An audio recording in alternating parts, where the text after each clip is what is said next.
Hello everyone. My name is Nirna Shammas from the Arab Hospital magazine. As part of the collaboration between Arab Hospital and Baylor St. Luke's Medical Center in Houston, Texas, I'm delighted to start today a series of interviews to promote medical knowledge through educational programs. Today, I'm honored to host my first guest, Dr. Mthaffar Fahed Rimawi. Dr. Rimawi is certified by the American Board of Internal Medicine and medical oncologist. He specializes in breast cancer care and research. He's a professor at the Department of Medicine in the section of hematology and oncology at Baylor College of Medicine. Dr. Rimawi is the executive medical director at Baylor's DLDCCC. Our main topic today is cancer in the era of SARS-CoV-2, the virus responsible of the COVID-19 or the coronavirus disease, as you all know it. So welcome, Dr. Rimawi. I'm delighted to have you with us today. Thank you for having me. I'm happy to be here.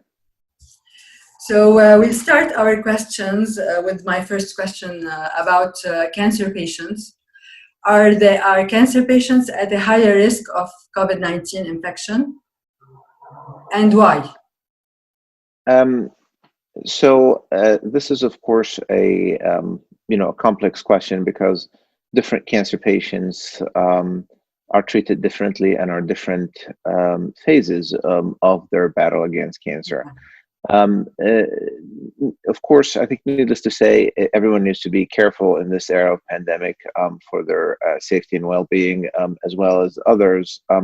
However, I think cancer patients need to be extra careful for many reasons. There are the patients who are on active chemotherapy. Those patients, of course, don't have a normally functioning immune system by the cause of the chemotherapy itself. And so we recommend to these patients to even be extra careful with social distancing, with hand washing techniques and so on, because their immune system is compromised or suppressed. There are those patients who are also on targeted forms of cancer therapy that are not necessarily chemotherapy. And some of those may or may not affect the immune system.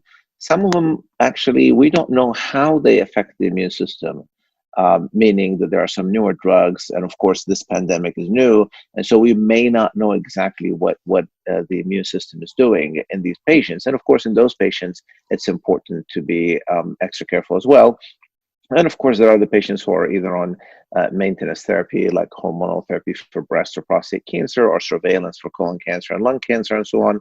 And those patients, although of course they need to be extra careful, they're at a lower risk than others who are on active therapy. Of course, what we always recommend to everyone is to speak to their doctor about their individual risk and their individual immune system status to be able to, do the measures that best fit them. Mm. And what are the risks of serious illnesses if someone is infected by the virus? I mean, as cancer patients and cancer patients. Yeah. So actually, there were several studies that came out. And were published in many journals that showed that cancer patients in general, particularly those on active treatment, are at a higher risk for contracting COVID-19, being infected with the virus. And they're also at a higher risk for getting complications from it. So if they get it, they're more likely to get sicker. And if they get sicker, unfortunately, they're at a higher risk of dying from the disease. So we know for a fact that these are a high-risk population. And again, not everyone is the same, but in general, this is an increased risk population. And so, by function of, again, the treatments they are on or they have received, by function of maybe there are other medical problems or their body is not recovering fully from the effects of treatment, these patients could have more serious complications of the disease. They can get it easier, and they could, unfortunately, more likely to die of it if they get it. Yeah. So, what can we do during this critical time to help these cancer patients? Is it only the job of the medical providers, or also the family members should participate in this in helping their family member with cancer? I mean. Yeah. So, of course, protecting those who are more vulnerable to this disease is the job of all of us, medical providers, family members, friends, neighbors, and overall as a society. It's a community effort.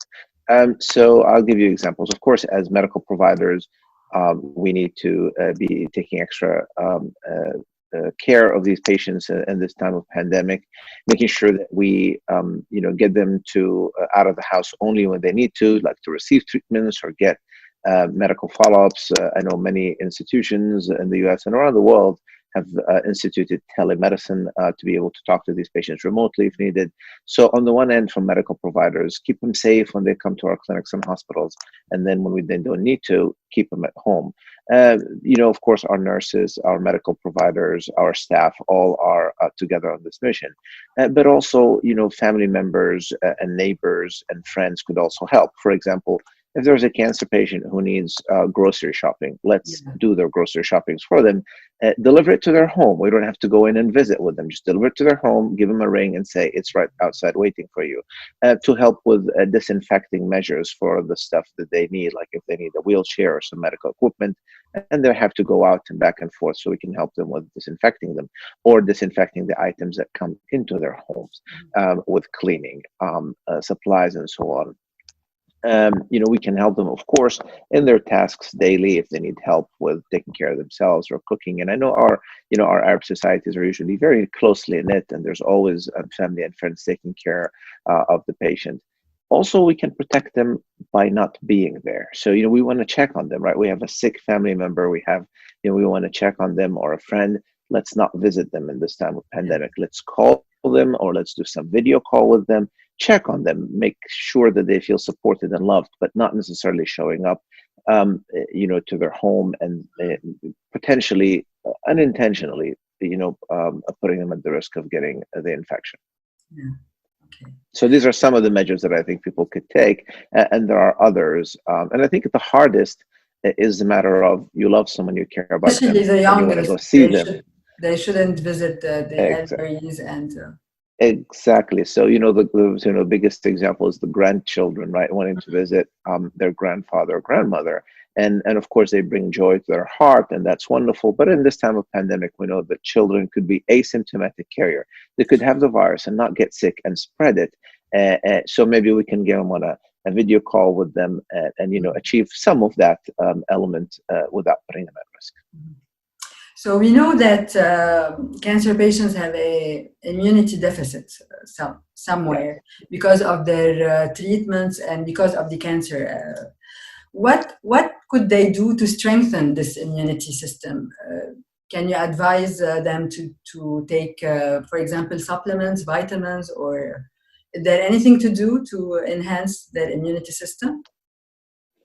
So first of all, so if I may, I'm going to answer it in two parts. The first part is, so I agree with you. A lot of cancer patients, may have immune deficiency or immunocompromised system. So they're not really, their immunity is not 100%. One element they can do to protect themselves is to protect themselves. So the measures we talked about, be extra cautious with social distancing, with hand washing, with stuff, which I know sometimes can be challenging to many people to do, but I think it's important to be strict about it. That's one.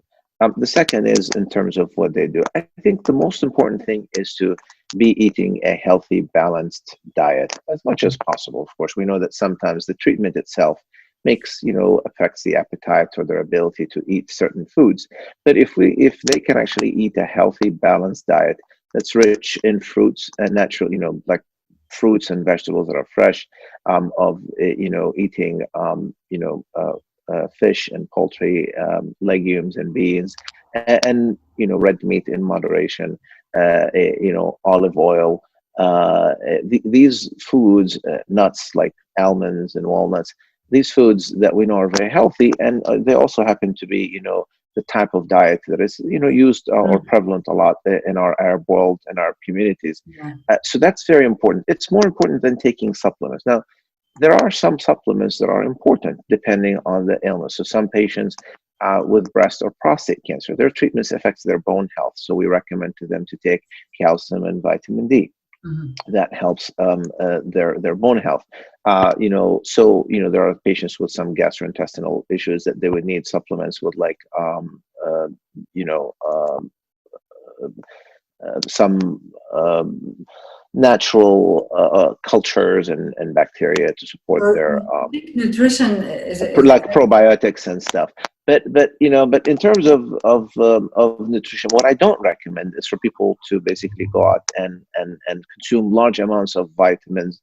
They may not help them, could have some effect by some other byproducts of affecting their treatment. And I also recommend, of course, always to talk to your doctor about what you are taking. It may sound harmless when you buy it on the internet or go find it in the pharmacy or grocery store, but you don't know how it could interfere with the treatment. So it's important to check with your doctor.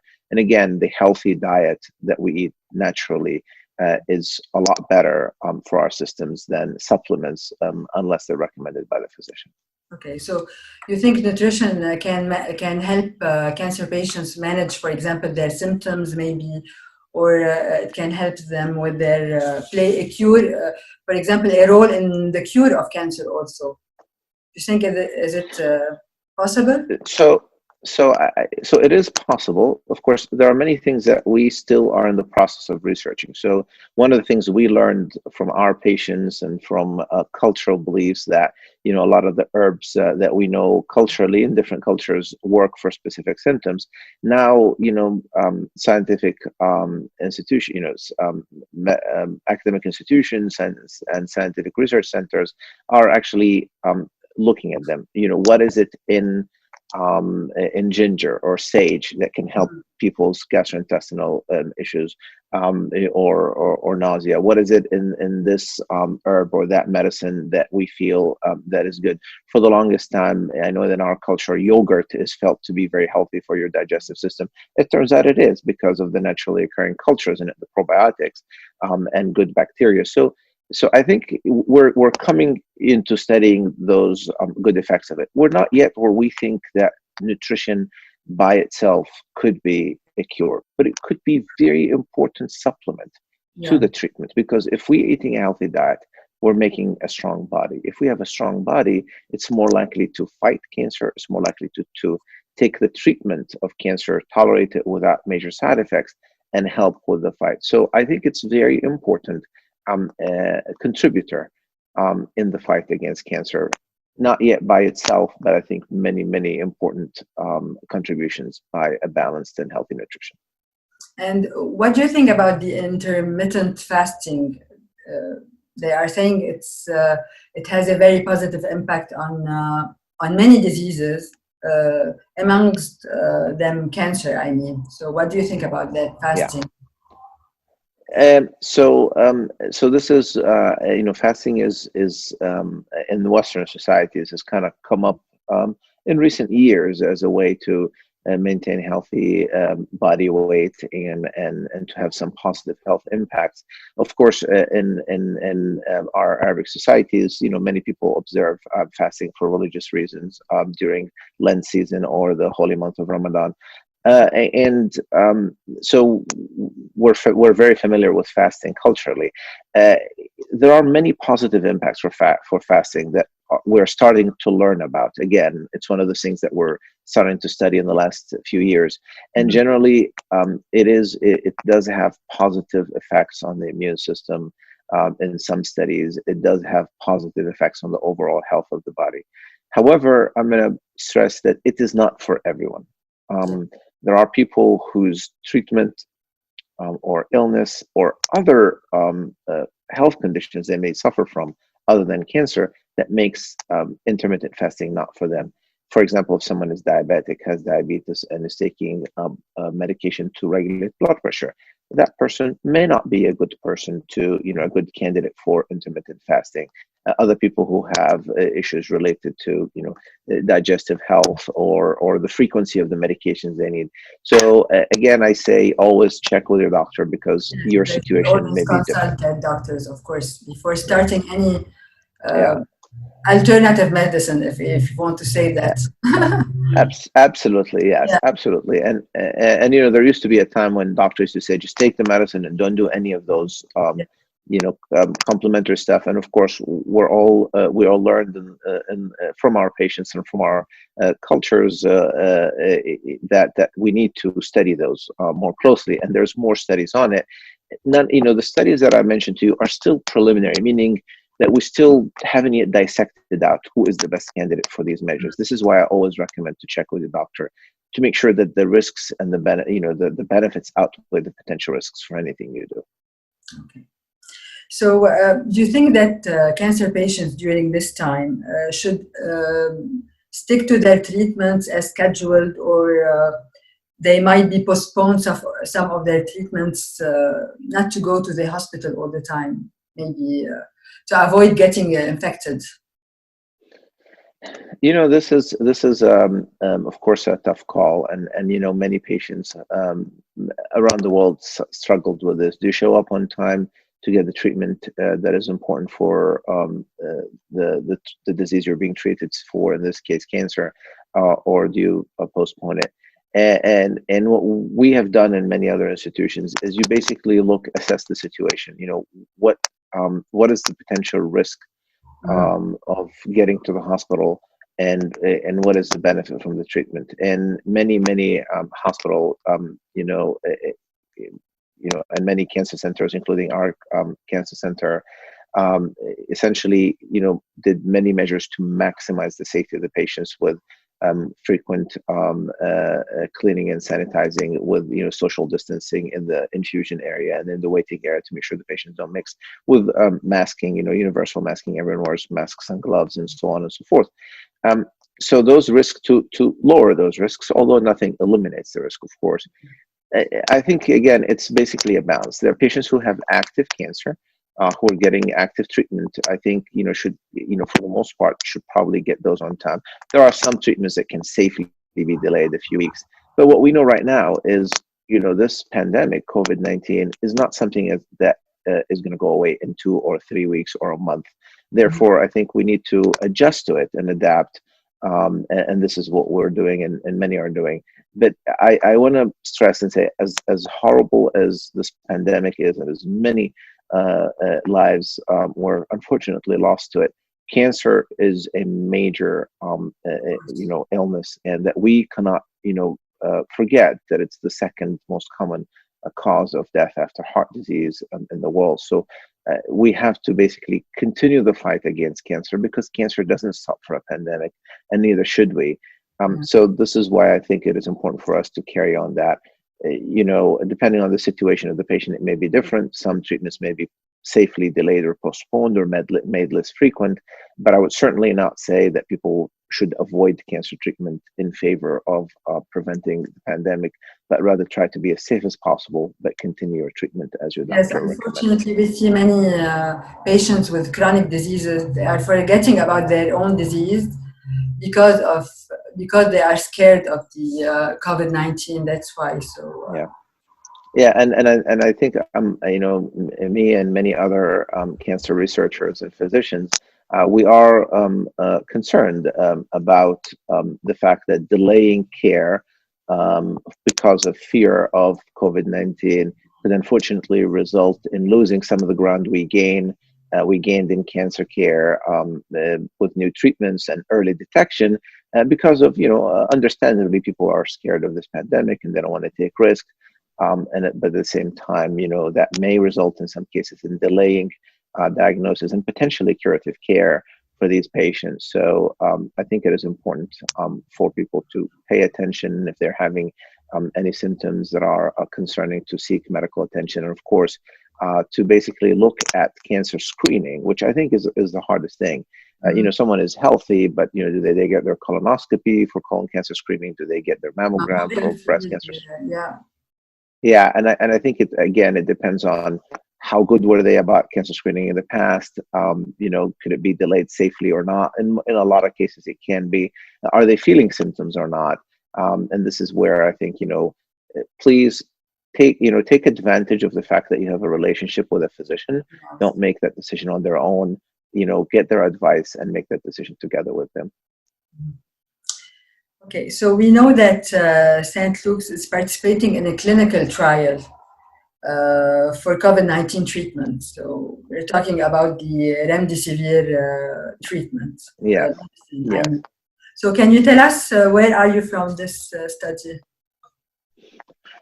So, as you know, of course, Baylor St. Luke's Medical Center and our medical school, Baylor College of Medicine, are premier research institutions. And so we've been part of the National Institutes of Health collaborative on doing research in COVID-19.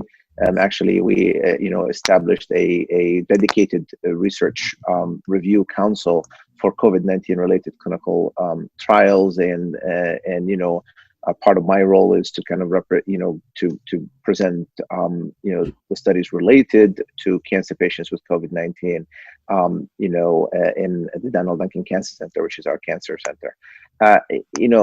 We participated in continue to participate in the NIH trials for remdesivir and other combinations, and this is kind of an adaptive design trial, meaning you answer one question and then you kind of move on to the next question without having to close the study down and open up a new one, which is kind of a more innovative design. We have the answer from the first part, which is that remdesivir, which is a antiviral medicine given in the vein, when given to patients who are sick with COVID-19, enough to go to the hospital. So these are patients who not only got COVID-19 and got some fever and cough and were able to stay at home,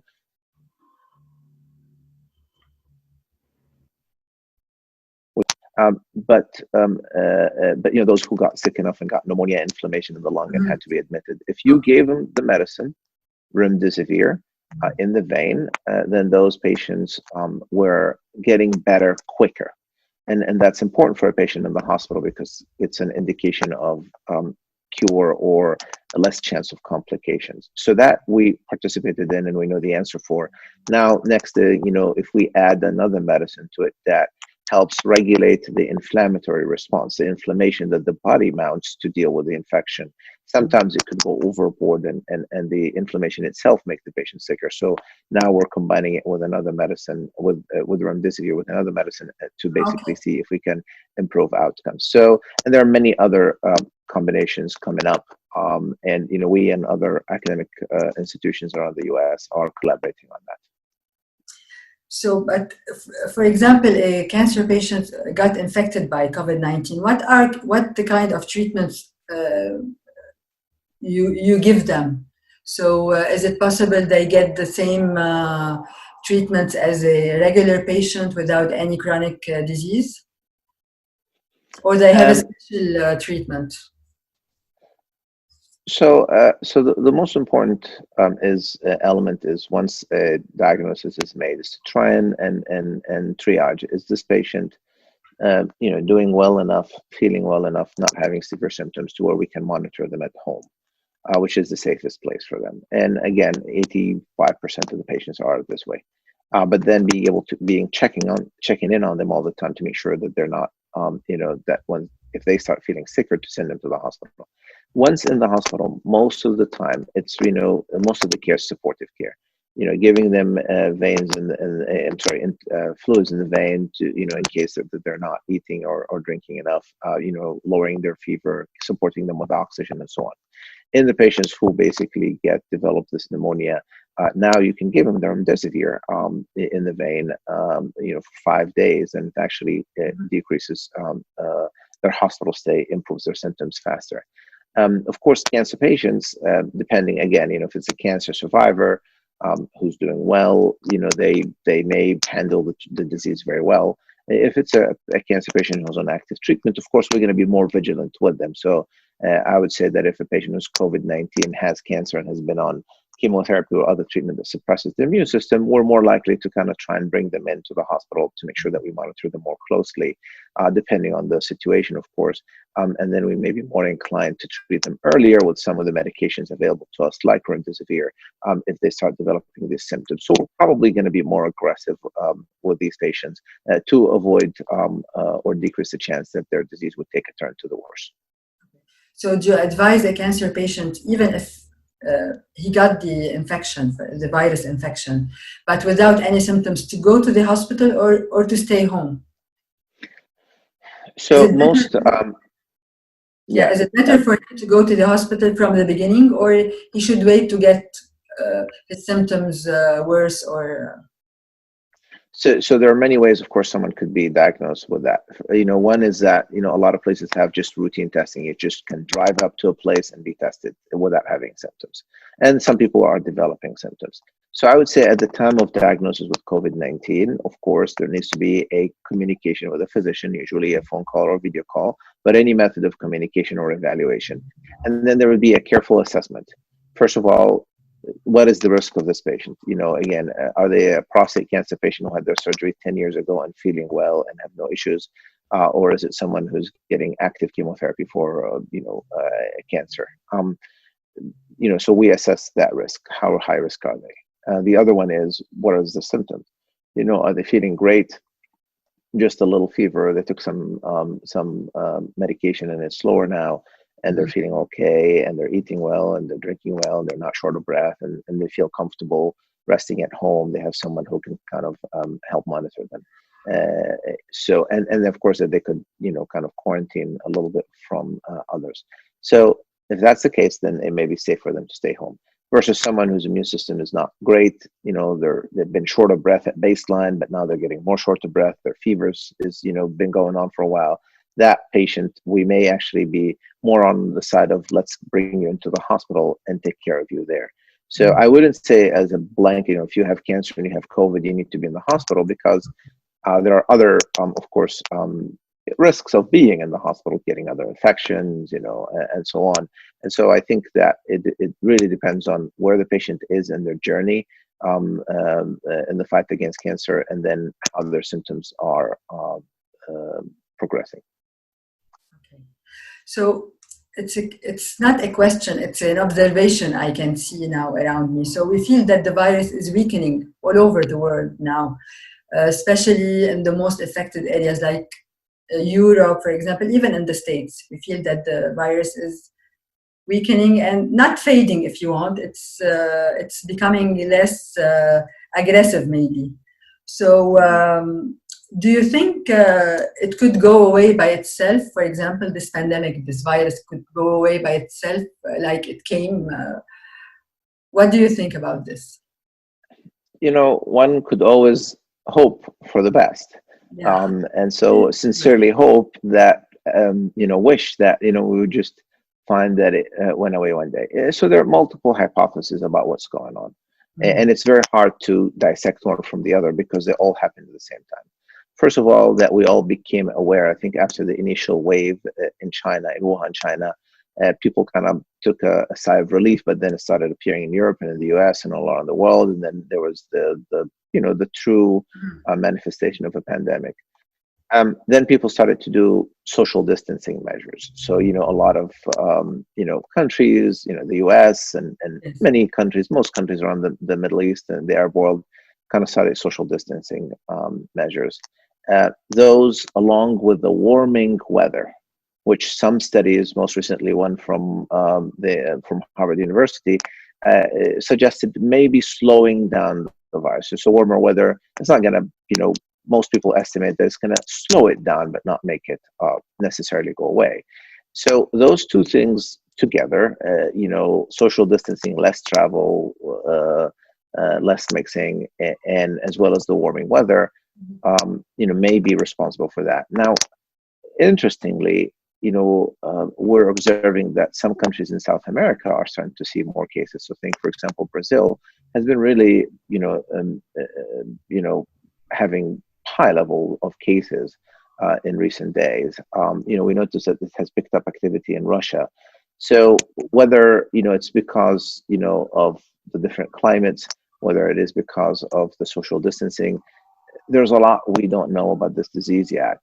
And so although I am very heartened about the slowdown that we see globally, despite having hotspots in a few countries, I am heartened and happy about it and hopeful.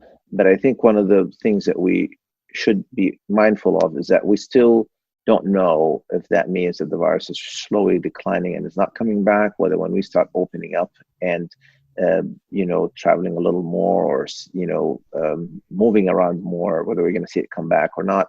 And there are, of course, some estimates that when the weather cools down again in the fall, that we could see another surge. For a second wave of the virus. Yeah. So we still don't know. I think my advice remains is that we basically stay vigilant, we stay careful.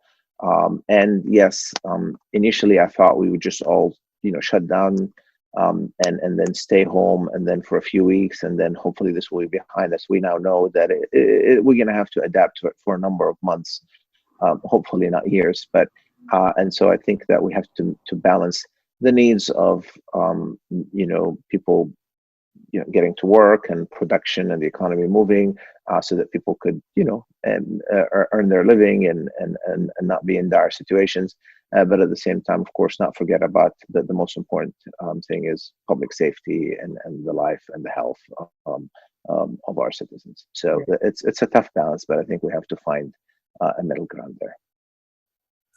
So what do you think where we are from finding a cure, for example, or a vaccine? We know that vaccines takes a lot of, maybe at least 1 year and a half or 2 years. So is it possible to get the vaccine before that, or a cure maybe? The cure, maybe it will be faster than the vaccine, I think so. So yeah, I think you're absolutely right. Most people, myself included, feel that we will find medicines, whether more expanded use of remdesivir, or there are other medicines that are being tested, like antivirals, that could kind of make the disease less relevant, meaning less dangerous. I think the next few months, I think by the end of summer, we'll have a lot more clarity on that, and I'm optimistic about that. Vaccines, I think, are gonna, most estimates put it at around a year, if not more. There are some initiatives here in the U.S. To try and expedite that and get it in by the end of the year. It's very tough because, as you know, the vaccine needs to be developed, needs to be produced, needs to be tested. And then after you test it, you need to wait and see if those patients who got the vaccine are less likely to get the infection than those who got it. And you have the process. We've actually had, our vaccine center and the School of Tropical Medicine at Baylor had developed a vaccine for the first SARS, years ago. And then what happened is, when kind of it stopped spreading, unfortunately, the funding agencies did not move it forward. That actually has a potential to be active against COVID-19 because of the similarities of the virus. And so it is moving forward now to be tested. The good news about it is that it's had the first phases of development already in place, so that could hopefully shorten the duration of time that it would take to get this vaccine, if effective, to get it to be available. And then we've had partnered to kind of try and make it globally available, so that if it's effective and approved, it would be available to people around the world. Of course, there are many other companies and institutions that are working on vaccines, and I'm certain that we will find a way forward. It's just toughing out the next few months, and being extra careful and extra safe is what's been the most challenging, or is going to be the most challenging for people, for social and economic reasons as well as health reasons. Okay, Doctor, do you have a final advice you can give to cancer patients during this pandemic? I just want to tell, I always tell my patients I'm inspired by them, by their strength, by their ability to fight this life-threatening disease and defeat it most of the time, a lot of the time. And the toughest, the fight was never easy. It was always tough. And now, adding a pandemic that essentially not only adds a health risk to them, but also, again, limited their ability to go out, to enjoy their lives, to enjoy their family. I think many patients tell me that, that cancer diagnosis, despite being bad news, that they kind of give them a new perspective on how they need to enjoy their lives and live every day to the fullest. And unfortunately, this virus is kind of limiting that. So I first want to tell them that I'm even more at awe and inspired by their strength to be able to fight cancer in this. I mean, it's tough enough for those of us who are, healthy and not having cancer. How about those who are having cancer? So, but I want to tell them that we're here for you. We may not be, some of your physicians and your healthcare providers are here for you. We're here for you. Physically, you can see us, you can talk to us, in person or on the phone or by video. But your family and friends are always there. They may not be there in person. They may not be at your dinner table, but they're there for you, and we're all rooting for you. Be extra careful, stay healthy, and stay safe, because we're in this for the long run. This pandemic will be with us for a few months, maybe a year, but the fight against cancer is for your lifetime. So carry on. Great, Dr. Rimawi. Thank you very much for your time. It was a very informative interview, and a wonderful message at the end of this interview also for all cancer patients out there. So hopefully we'll meet again for another session. And thank you very much from Baylor. Thank you very much to the Arab Hospital magazine, to you, Myrna, and to everyone, in Beirut and all around the Arab world. And I hope to talk to you again soon. Thank you very much. It's a privilege to talk to you. Thank you. Thank you. Bye.